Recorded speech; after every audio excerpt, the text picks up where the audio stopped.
Good morning. I'm Sidney Porter from the History Committee of the Health Physics Society, and it's my distinct pleasure this morning on January 28th, 2003 to be interviewing one of the most productive and influential members of the Health Physics Society, a professor that's had many students, a rare health physicist that is a senior reactor operator and a PhD, a man that knows his way around nuclear power plants, and a man that knows his way around the classroom and around, I think, most areas of health physics. And so John Poston is going to be talking to us for a while here and telling us about his accomplishments and his the people that have influenced him and he's influenced in the society. And John, it's going to be hard to get all this into an hour and a half, but welcome on the. Thank you very much. Pleasure to be here. And how about telling us about your early days and how you came to even be thinking about this unusual profession that you're in?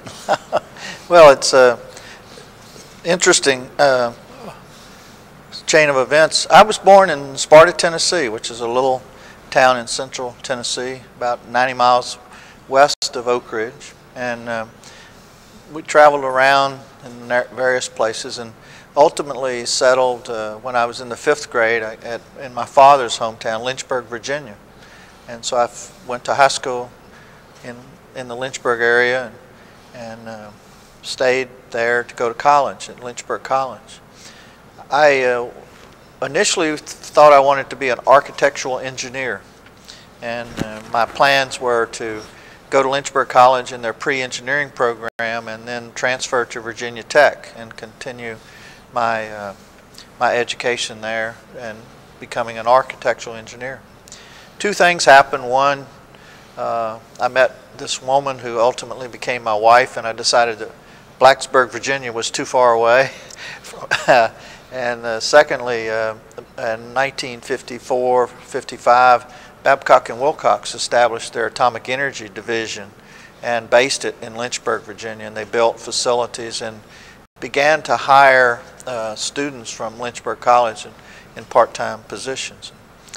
And I was fortunate enough to have a position. It was perhaps an interesting story.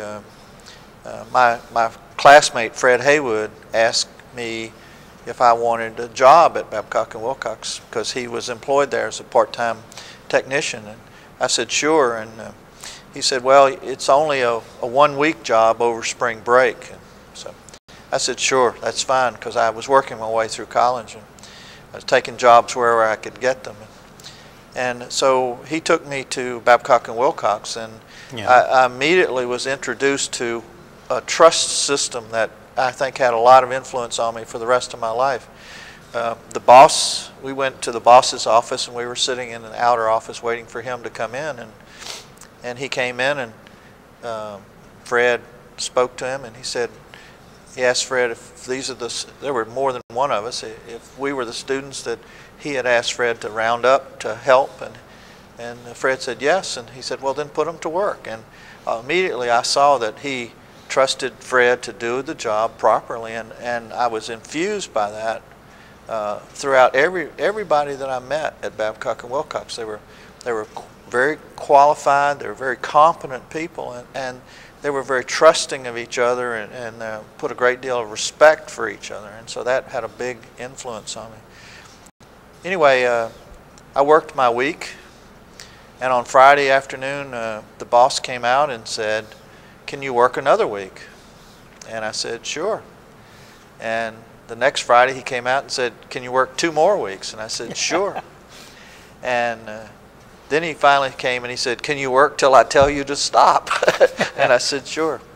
So I guess I credit part of that to my dad. My dad had a rural background, but he always influenced my brother and me to give, you know, a honest day's work for an honest day's pay, and so that was something else I learned, that if you work hard and you give people more than they expect, then you can be a success. And so I went from having a one-week job to having essentially a permanent job with Babcock and Wilcox as a technician. You had a bachelor's degree at that point? No, I was finishing my bachelor's degree. Okay, so you were still in college. So I was still in college, and we did, Fred, and there were probably 7 or 8 students from Lynchburg College, majoring in physics. I was majoring in mathematics and got so interested in what was going on. I took 18 hours of physics my senior year, just trying to learn all I could, electricity and magnetism and atomic and nuclear physics and all of those kinds of things. And when I finished my degree, I worked full-time with Babcock and Wilcox. Now, you also took a lot of liberal arts classes, you were saying. Oh yes, the college was a liberal arts college, and so only about 25% of my courses were technical in nature. I do have a BS degree as opposed to a BA, but I was required to take religion and psychology and philosophy and social science and English and history and all of those kinds of things. And I think that helped also, because it sort of broadened my understanding of the world and all kinds of things. And as I look back, it was a good thing. It was not a bad thing. I'm not sure I thought that way when I was 18 years old, but now I do. So Fred Haywood was very important in your early days there as far as influencing your career later on, wasn't he? Yes, he was. He was a classmate. We were in school together. We were in most classes together. And as things happen, we sometimes double dated together and those kinds of things. And he was in my wedding and I was in his wedding. All of those kinds of things that happen when you have close friends, especially classmates in college. And he's played a role. And one of the other people that I think influenced me, and I didn't realize how much until later, was the health physicist. John Cure III was the health physicist at Babcock and Wilcox, and he was a person that I got to know quite well, and he again was one of those people who was very smart, very technically competent. He was an operational kind of health physicist, but he always did things correctly. I mean, there were no shortcuts to John. He knew the rules, he knew what needed to be done, and we did things in the way that they were supposed to be done. So he introduced me to health physics, and ultimately later in my life, when I decided that was what I wanted to do when I grew up, then I think looking back, John had a lot of influence on me also. Well, how about this job? This job had started out 1 week at a time and then 1 month at a time. Yeah. Was that your junior year that you were? It was the end of my junior year and the beginning of my senior year. I played sports in college. I played soccer, and the soccer season at Lynchburg was in the fall, and so the fall of my senior year, the Babcock and Wilcox actually gave me a leave. So it was sort of interesting to have a part-time student on leave so that they could play soccer. But after the season was over, I came back and actually worked on the experiments for the nuclear ship Savannah. We did what are called critical experiments. We built from scratch half-size or quarter-size, more likely, reactor cores, and we did all the tests on them. Did they do a full prototype for the Savannah reactor? Yes. What we did was we did the experiments, the data go to the designers. In those days the computers were not so good, and so there was a lot of need for experimental information to put into the data. And then when the core was designed and fabricated, and before it was shipped to Camden, New Jersey to be installed on this Savannah, it was brought back to our lab. We assembled it and actually took it critical and made similar measurements to confirm the design and so forth. And then it was repackaged and shipped to New Jersey. And some of the people in the lab that worked with me actually followed the core and participated in the startup of the reactor on the ship. So now, at what point did you decide you wanted to get your reactor operator's license and your SRO, senior reactors operator's license? It was quite early, probably in the early in 1960, 61. That was sort of the thing to do. The people that I worked with were senior operators, and it was normally expected that when you came on the staff that you would get that. So I got the reactor operator's license, and then about 2 years later got the senior operator's license. Now, at that point, you still thought that you wanted to be, I take it, a reactor physicist of some kind. Yes, yes. In fact, I was having a wonderful time at Babcock and Wilcox because we had so many things going on and associated with nuclear energy. And I had an opportunity to serve aboard the Savannah in 1963 for... Tell us about that. That's a fascinating part of your life, I think, really. Yes, it was. Well, there were some labor troubles, and here we have the first the commercial nuclear ship, and the unions on the ship, there were two unions, one for officers and one for the other people, and they basically walked off and left the ship tied to the dock in Galveston, Texas. So I was called, one of the people called into the office of the director of Babcock and Wilcox and said, go to Galveston immediately, and because the Atomic Energy Commission had called and said, send all your qualified senior operators to Galveston immediately. And so within a couple of hours I was packing and on an airplane headed for Houston, and drove down to Galveston and reported the next morning. They brought the Coast Guard over from Mobile to take care of the ship, and then Babcock and Wilcox supplied all the people responsible for the nuclear systems.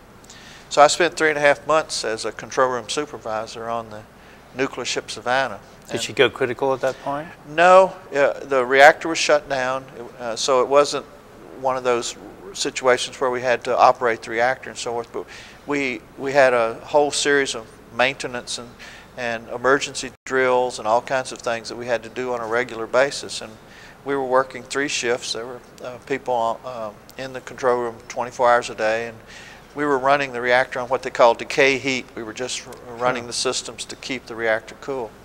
But it was quite a learning experience for me. I had to learn the ship and learn where things are, and it's not like a regular nuclear power plant where systems might be next to each other. They might be located in different compartments, even on different decks, because they fit them in wherever they can fit them. So it was a fun time. It was a learning time. I also learned I don't really like to work shift work very much. I don't think anybody does. Yeah. Now, how about radio effluent assessment? Was that part of your responsibility also? Is the releases, the noble gas releases from the plant? During that time, we had other people who were doing that. There were the health physics technicians were not union, and so they were not part of this union, and so they were still on board. The Todd shipyard supplied a lot of people, and so basically all I had to do in reality was to make sure that everyone else was doing what they were supposed to do. I was pretty much tied to the control room. I had a list of things that had to be done, systems that had to be checked, measurements that had to be made on a routine basis, and it was my job as a supervisor just to make sure all of those things got done. How many effective full power hours did the plant have on it anyway, roughly? I don't remember. I just didn't remember that it had a huge inventory. No, it didn't. It hadn't run that much. It went around. Yeah, at that time it hadn't. Later it made world tours and so forth, and it was a small reactor. It was 68 megawatts, so it's a small reactor in terms of generating power, but perhaps a large reactor in terms of powering a ship. And it was about 21,000 shaft horsepower. So it made a high speed. Yeah, did well. So what was your next assignment after this? Well, interestingly enough, my friend Fred Haywood came into my life again. One night on the night shift, the phone rang, and it was Fred Haywood. And he asked me the same question he asked me 7 or 8 years ago: do you want a job? So it's always nice to have friends. And he was at Oak Ridge working in the Health Physics Division, and they had just brought the Health Physics Research Reactor back from the Nevada test site where they were using it to simulate the nuclear weapons that were exploded over Hiroshima and Nagasaki.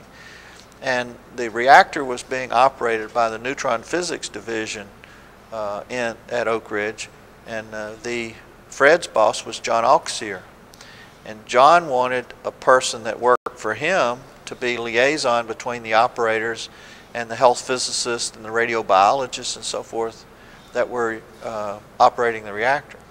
So Fred called me, since he knew I had an SRO license, and asked me if I would be interested in a job. So I interviewed in October of '63 and reported to work in January of '64, working for John Auxier as the liaison between the experimenters and the reactor operating crew.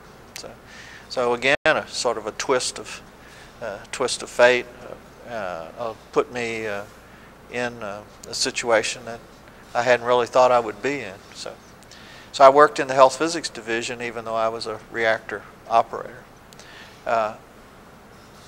Over the years, I got very interested in what was going on because I had to understand what the experimenters were doing, and I had to communicate what the experimenters' desires were to the crew. And more and more I got interested in health physics.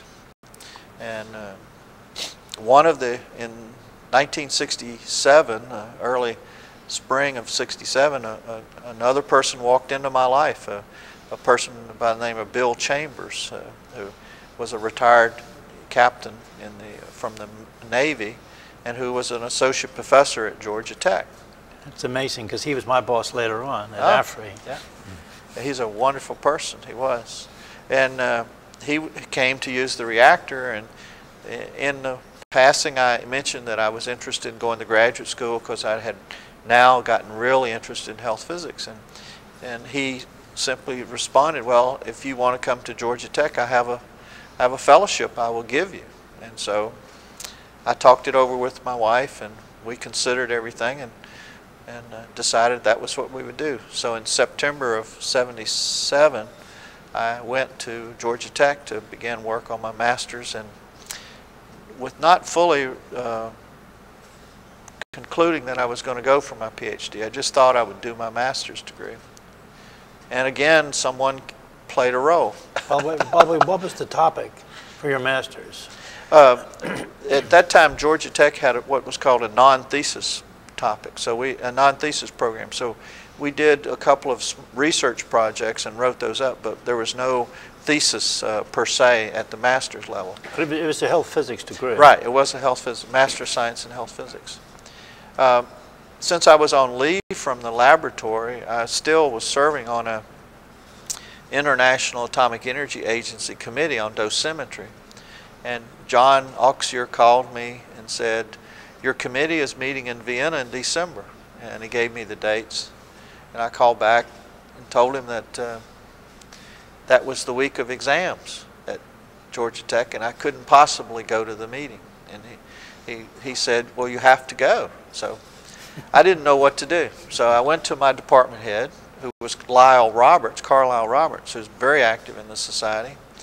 And I laid my problem on his desk, and he said, well, just go see your professors and ask them to take your exams early. So I did. One of the people that I had a class from is a person that's well known to many people in the business, and that's Ernest Savoglu. Oh, absolutely. So I was taking a class from Ernie Savoglu, and in the process of telling him and talking with him, he asked me if I was going to go on for my PhD. I was in his class, and I guess he had already made a decision as to my ability. And I told him no. I told him I was married, wife and 3 children. I'd come to get my master's, and I was going to go back to Oak Ridge and continue working. And he basically told me in so many words that I can't repeat in polite company, because if you know Savoglu, you know he was quite a salty person. And he told me that I was making a mistake, that I should really consider going on for my PhD. So he's the first person that ever gave any indication that that I should do that. So again, we started thinking about it, we started talking about it, and made the decision to do it. So I stayed on at Georgia Tech and got my PhD as well. And in that area, because I was so interested in external dosimetry because of the Hiroshima Nagasaki work that had been going on at Oak Ridge, I did my dissertation in neutron dosimetry. So it was a fun time, and looking back, it was the right decision. Now, what time was that vis-a-vis the Henry project? The Henry project was 1967, and we actually went to the desert, to the Nevada test site in January. And why don't you explain what that is? Probably our viewers don't know. It's a very famous neutron experiment. Yeah, well, the health physics research reactor had been used to simulate the nuclear weapons over Hiroshima and Nagasaki, and a follow-on experiment was to build an accelerator to produce 14 MeV neutrons and to make similar measurements by putting this accelerator on the tower, 5,821 feet tall. Yeah, a quarter again higher than the Empire State Building. Higher than the Empire State Building. And simulate 14 MeV neutrons and make measurements in Japanese houses and in shelters and all kinds of things. So that experiment was began in January of '67, and there was a problem with the transformer of the accelerator, and so it was delayed. I mean, it went on for a month and a half or so, then had transformer problems. And so remember, that was a giant Cockcroft-Walton, wasn't it? Yeah, it was a huge thing. I remember how big it was. Yeah. It was immense. Yeah, if you like, that's an interesting story that I played only a small role in, but it's an interesting thing that I tell my students, because you should never, I think, take no for an answer, at least without doing something to make sure that no is the right answer. Fred Haywood and John Auxier were in charge of the program. Fred was the technical director for the design of that accelerator. And he went to the engineers at Oak Ridge and the Y-12 facility and said, we need to cool this accelerator, and the accelerator and the cooling system and everything has to fit into this elevator car that is so big, and it can't weigh more than a certain amount. And after studying the problem for a month or so, the engineers said it cannot be done. It's not possible to build a cooling system small enough and light enough to fit in that elevator and meet the requirements that you've set. Well, this is, John Auxier was an early bird. He and I always got to the laboratory quite early in the morning because it was a good time to think. And we were all disappointed with that news. But one morning, John was driving to the laboratory probably at 6:30, 7 o'clock in the morning, and he was thinking about this problem, and he realized that this internal combustion engine that was in his truck was removing lots of heat. And as things happened in those days, we all had lunch together, and he brought this up, that there must be a solution to this problem. We can't take no for an answer. And another person that's been very active in the Health Physics Society, Troyce Jones, who's an applied mathematician and also had built stock cars and things in those days because he was a young unmarried guy and was interested in that. We started scratching things out on a paper towel, and he started making calculations, and he concluded that John was right, that this could be done. And so several of our technicians went to the salvage yard and got just a bunch of stuff, and we actually built this entire system in the parking lot of our building. And to simulate the beam current of the accelerator, we used 5 acetylene torches that put basically the same amount of heat as the beam current would into the target. And we made measurements, got all the data, took it to the engineers, dropped it on their desk, and said, yes, it can be done too. And then they built the machine, and of course the Henry experiment went on for 13 months. So that was a situation where experimentalists and others were not willing to take no for an answer, and it was a team effort. As I said, I didn't play a big role in that, but I certainly was there and participated. But it was basically because Fred and John and others wouldn't take no for an answer, and I try to pass those kinds of things on to my students, because these are situations in which you just do more, and you make measurements, and you learn from those. So that's also, we learned a lot about tritium transport across the desert. Yes, we did. That's why I was out there. Yes, we did. Yeah. Because those were, as remember, 5,000 curie tritium targets. Right, huge targets. The biggest targets that had ever been made, and there was a big problem in target manufacture. And my boss at the time, Jim Brennan, got the idea from that for neutron therapy for anoxic tumors. Yeah.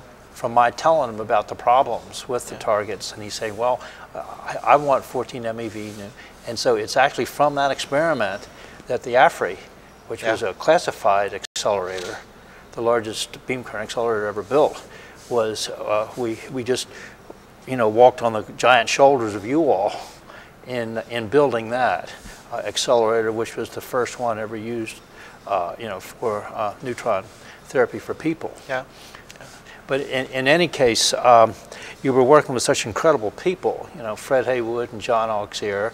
And what was the next step? You were in health physics, but yet you weren't quite in health physics.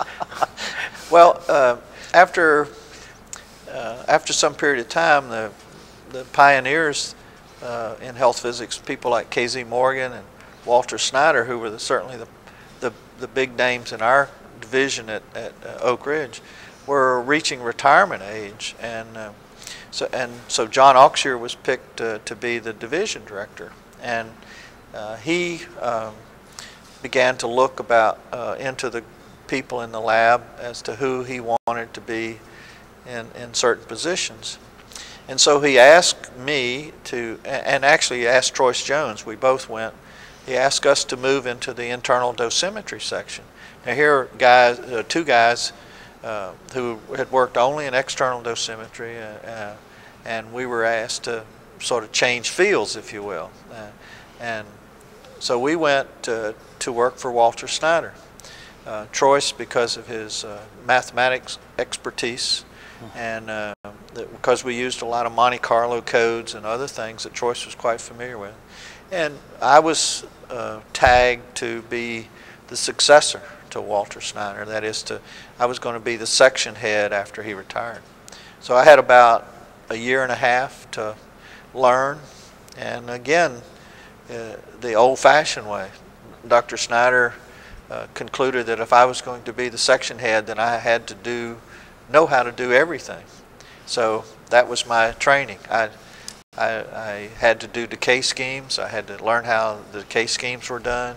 I had to learn how the metabolic model was put together. I had to learn how the Monte Carlo codes were put together. And so he just moved me from task to task to task for a year and a half. What a wonderful experience. Yeah, it was, but it was also some of the things were very difficult. Was Mary Ford there at that point? Yes, Mary Ford and Mary Jane Cook and people that have since retired, but they were all there. He had quite a group of people and had been together for a long time.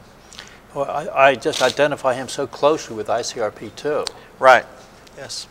Right.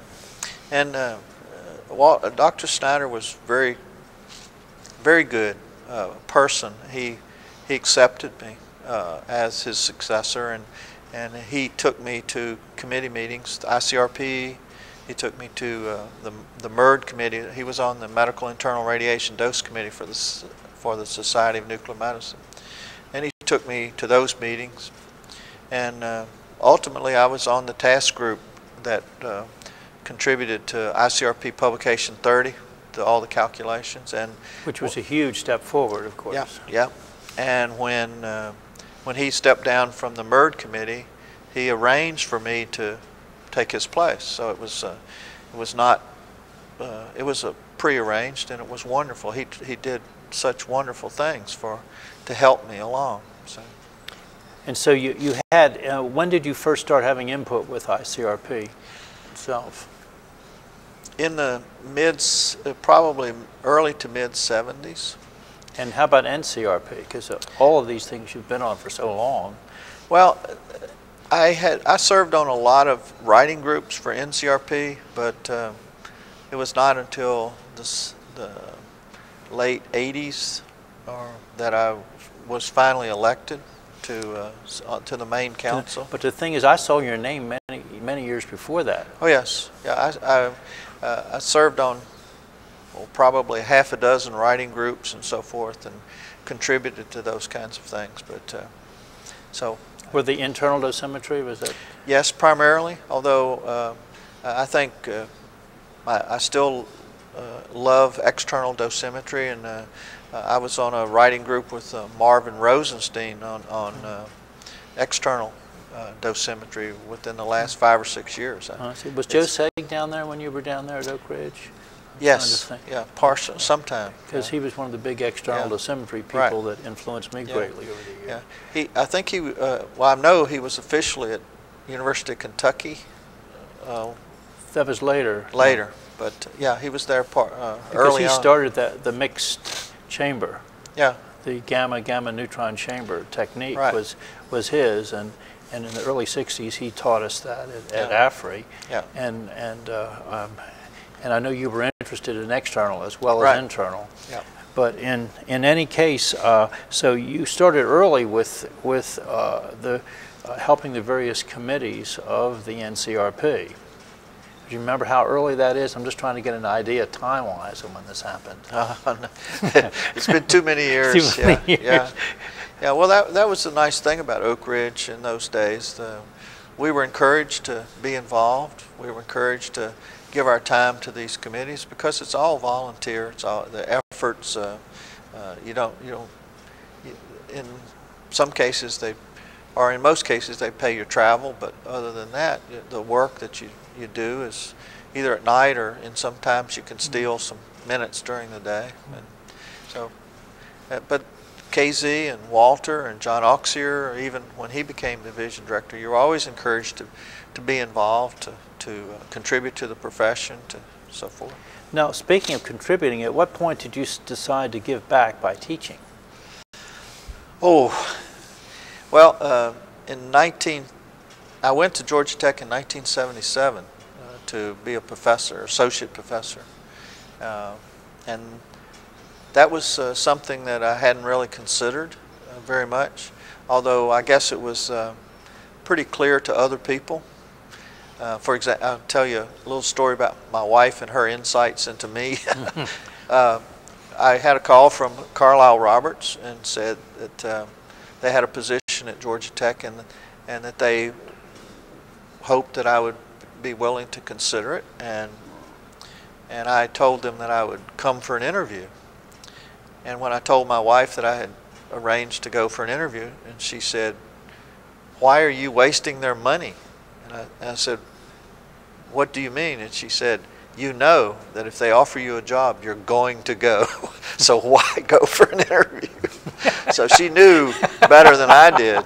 She knew better than I did that teaching was what I wanted to do. And I had done some training, even back when Babcock and Wilcox had been involved in education and training. We had a 2-year school which in conjunction with Lynchburg College, where we trained the operators, the engineering officers for the Savannah. They spent 2 years in Lynchburg, and I was involved in the training then. So I just guess I didn't know exactly what I wanted to do, but I can tell you it's been the most rewarding thing, most rewarding decision I've ever made. It's just wonderful to be in the classroom, to work with young people. I think it keeps you young. I think it does too. It's a real challenge too. Yeah. It keeps one thinking, I believe. Right. But tell me about your students, and well, tell me about the topics that you enjoy teaching and the students that you have. Well, obviously the topic that I felt most qualified to teach when I went to Georgia Tech was internal dosimetry, And it turned out, even though Carl Morgan was on the faculty there when I went to Georgia Tech to be on the faculty, they didn't have a course in internal dosimetry. So I put together a course on internal dosimetry that I taught for a number of years. I was really interested in external dosimetry. I've never really given up that. So we had research in thermoluminescent dosimeters and those kinds of things. And one of the things that I had always been interested in was trying to provide experimental data that could be used to I hate to use the word because I know Walter Snyder would if he were here, would object. I called it verifying the Monte Carlo calculations. So we had experiments. We built the phantoms and we made measurements inside the phantoms to relate to provide experimental data that we could compare to our Monte Carlo results. So the research was very, very interesting.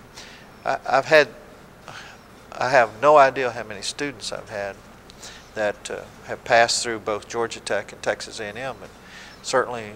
When did you get associated with the Texas A&M? I went there in 1985 as a professor.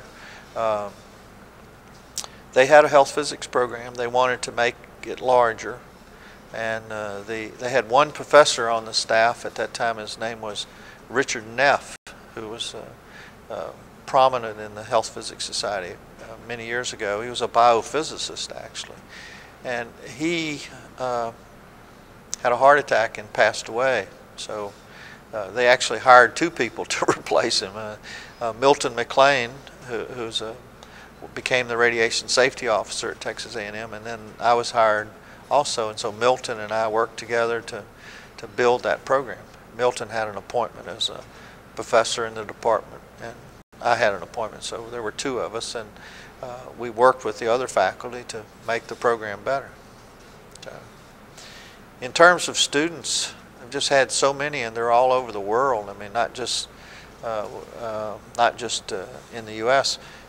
The first person that jumps to mind, because he's so prominent now in the society, is Michael Ryan. Mike did his PhD with me at Georgia Tech after doing his bachelor's and master's with Ken Scrable at University of Lowell. But I have a lot of people working in power plants, some PhDs. Frank Sakaris came from Oak Ridge and did his PhD with me. Paul Frame was a student of mine at Georgia Tech.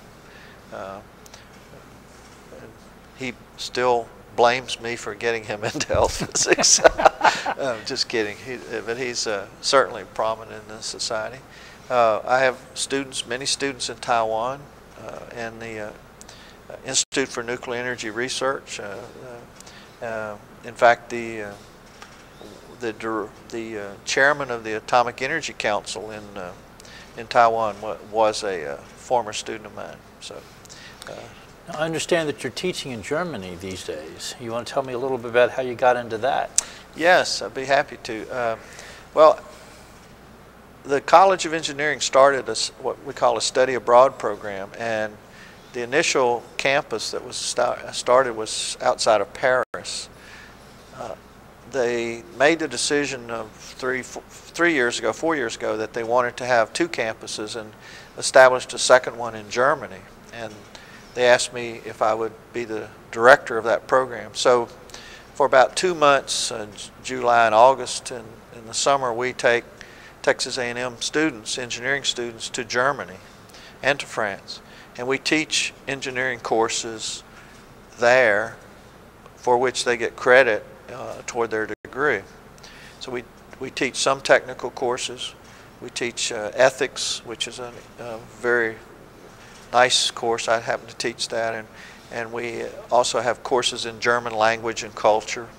And we spend our time either in the class, or we take technical or cultural tours throughout Germany.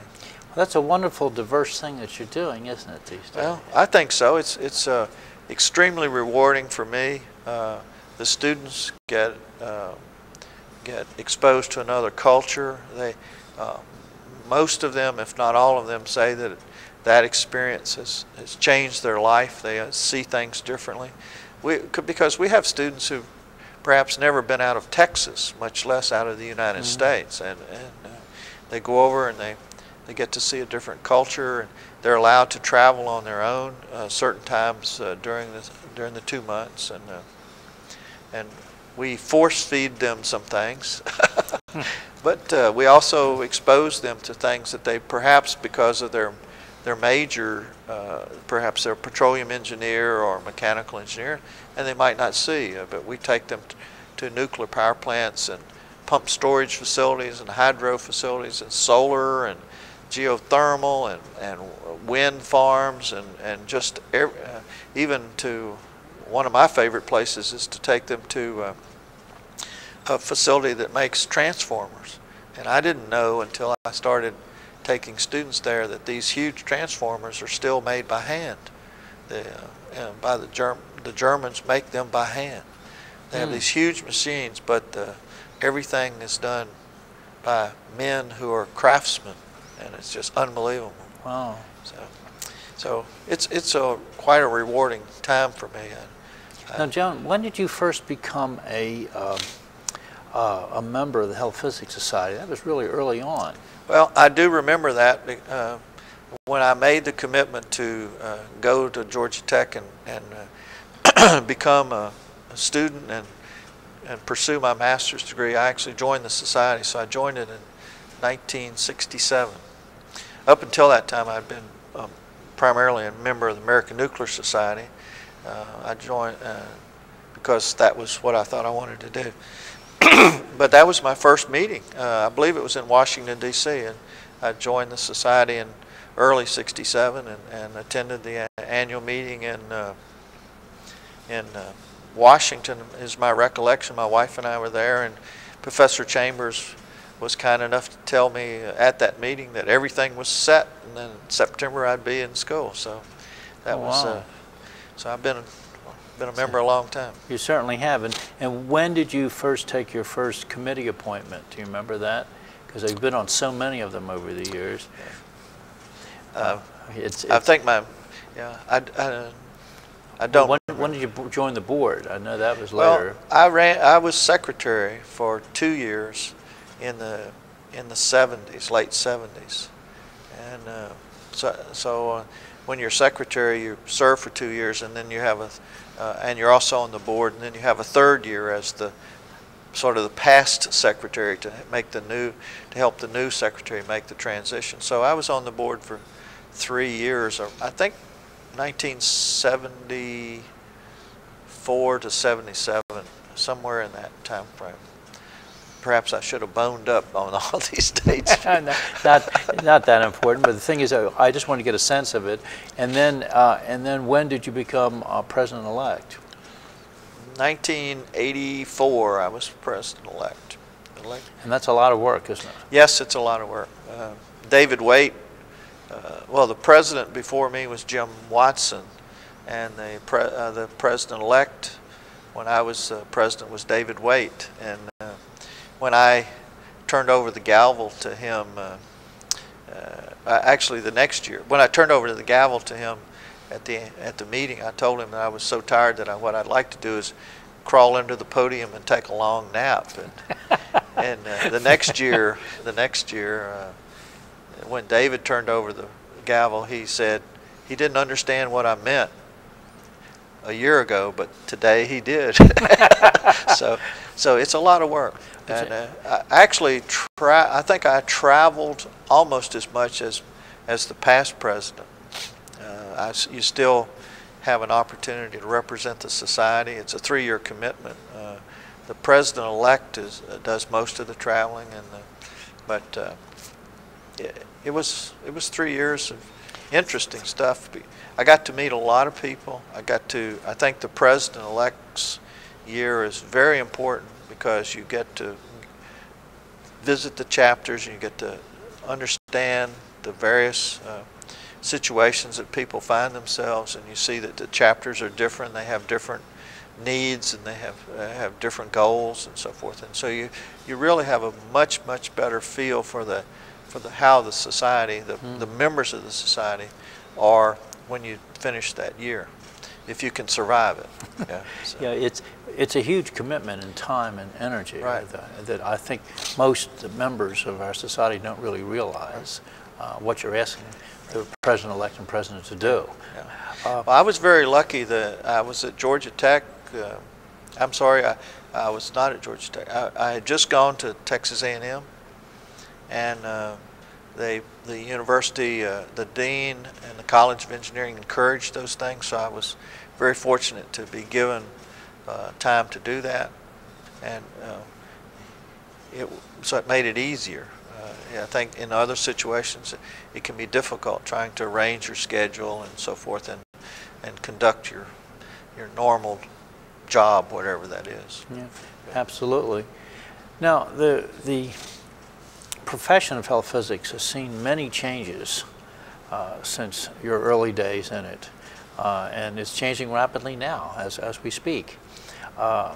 And you have a perspective that I think is unique among health physicists because of the many areas of expertise you've been fortunate enough to be able to bring to the profession and to your students. Where do you see in the future the profession going, and what advice do you have for the viewers of this tape as far as the future of health physics and the general profession? Well, there's no question that the profession has changed.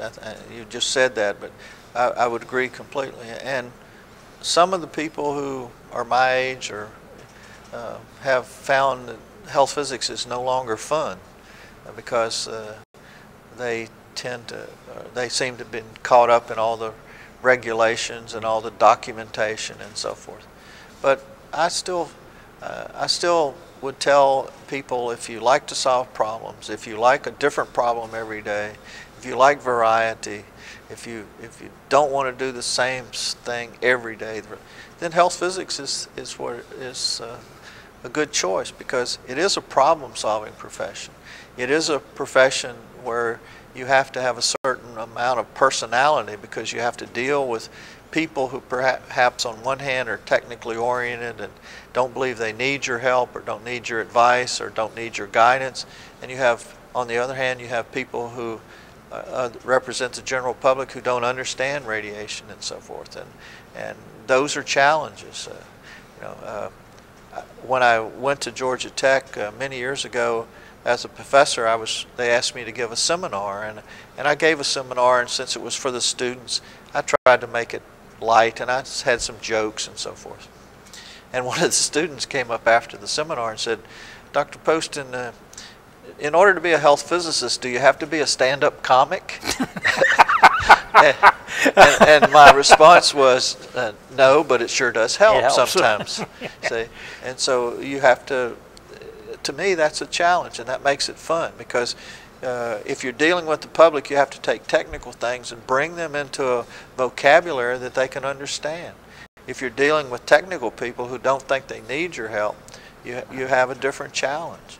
And then you talk about how to measure this and how to measure that, and designing experiments and so forth. It's just, to me, it's just a wonderful profession, and I've chosen not to retire because I'm still enjoying what I'm doing. That's wonderful, because you're contributing incredibly. Well, you have quite a heavy teaching load still, don't you? Yes, I'm still teaching 2 courses a semester and 2 in the summer. So I'm probably teaching more than I ever have. Wow. But I enjoy it. And now, what do you see as the biggest challenge to the health physics profession in the future?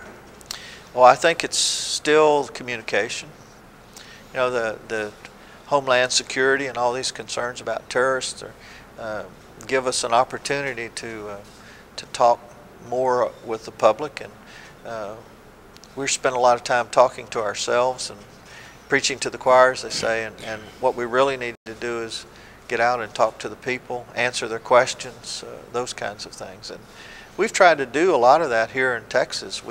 The South Texas chapter and the North Texas chapter have both been very active with firemen, police, emergency response people, because they need someone who will speak to them and help them understand. So I think, to me, that's the immediate challenge in the society.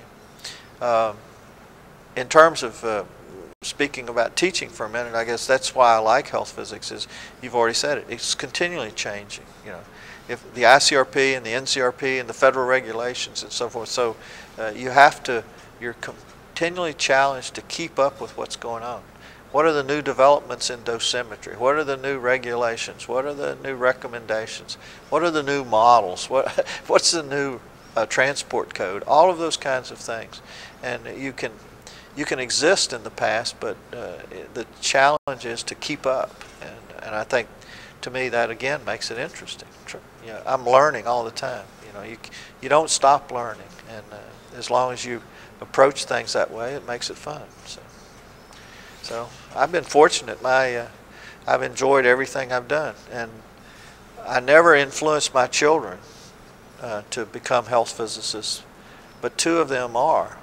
My daughter has a master's in health physics. My son has a PhD, a certified health physicist.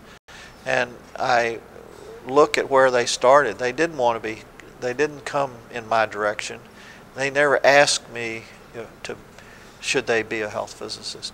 But they saw that I was having a good time, and both of them were drawn, I guess, to the field because they saw, hey, this looks like fun. And so I'm proud that they are, but I really didn't push them. I didn't try to dissuade them, but I didn't try to bring them into health physics. I let them make their own decisions, and I guess because I was having fun, they were influenced heavily by that. So. Well, the society is indeed fortunate to have you as one of our leading members, and a professor, a teacher, and a person whose, I think, enthusiasm for the profession is so infectious. That's the thing that I've admired about you over the years, is that you actually radiate this this enthusiasm. And on behalf of the History Committee, I want to thank you so much for spending some time and telling us about your amazing career. And I hope that this is a tape that will, I'm sure it will be a tape that will influence a lot of youngsters to come into our profession over the years. So John, thank you very much. Thank you. Thank you very much. I enjoyed this.